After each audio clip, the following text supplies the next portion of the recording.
Nu, ko lai saka, būs vien jānoprovē. Tu saviem tradicionālajiem ēdieniem pieliksi šīs te garšvielas. Un viss būs ļoti garš. Bet nu, vēl noteikti var noprovēt tepat Latvijā sajust Āfrikas garšu. Un tas pat nav jādara gatavojot.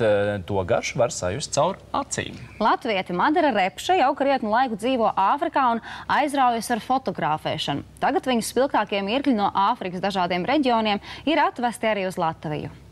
Ja vēl līdz šim nav sanācis aizceļot uz tālo Āfriku, līdz Mieliem šī kontinenta burvību var izbaudīt netālu no Rīgas viesnīcā Port Hotel. Apskatot Madaras Repšes personāla izstādi Taste Africa, jeb izgaršo Āfriku. Ir vēstījums no pašas Madaras. Jā, šī izstāde, jāsaka, ir galvenokārt vairāk vērsta labdarībai. Palīdzam gan šeit Latvijas bērniem un konkrēti sadarbībā ar Palīdzēsim LV. Tiek dota iespēja jauniešiem no sociāli neaizsargātām grupām apmeklēt dažādus pulciņus. Izstādē ir redzamas fotogrāfijas, kas Ugandā un Angolā tapušas pēdējo 2 gadu laikā.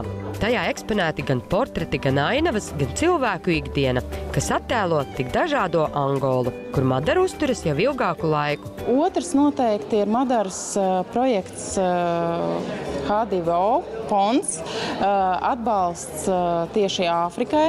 Kādreiz tik populāriem dīdžiem Horenam Madaras izstāde izraisa reliģiskas pārdomas. Es esmu vienkārši dzīvojis austrumos daudz un ilgi, un es saprotu. Pats nav nokritis austrumos.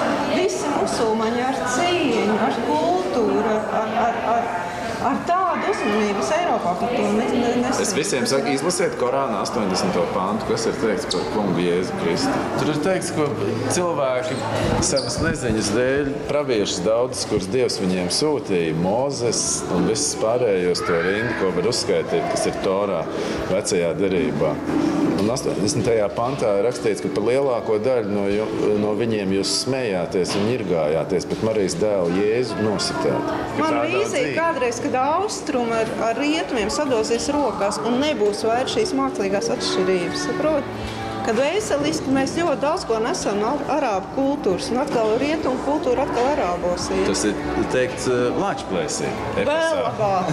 Lāčplēsī ir, bet pienāks laiki, kad nevairs tauta ar tautu karos, bet visi kopā pret tumsu. Taču atgriezīsimies pie Āfrikas tēmas. Madaras mammai izstāde esot ļoti svarīgs dzīves pagrieziena punkts, jo gūtas dažādas atklāsmes par meitu. Pirmo reizi sajūtu, cik es esmu laimīga, ka man tāda Madara ir.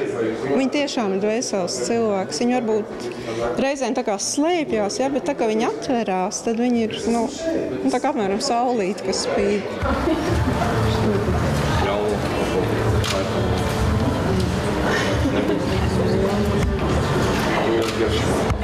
Āfrikas sauru baudīt vieglāk, ja apkārt mažo afrikāņu ēdieni un krāsaini eksotiski kokteļi. Šeit jūs varat redzēt, tiek dot ārā pikantā, tiešām pikantā 8-kāja zupa. Protams, tas pikantums tiek piemērots latviešu vēderam, jo, ja es piedāvātu tādu pikantumu līmeni, kāds ir tur, praktiski neviens, ir kas saprot, bet lielākā daļa nesaprast.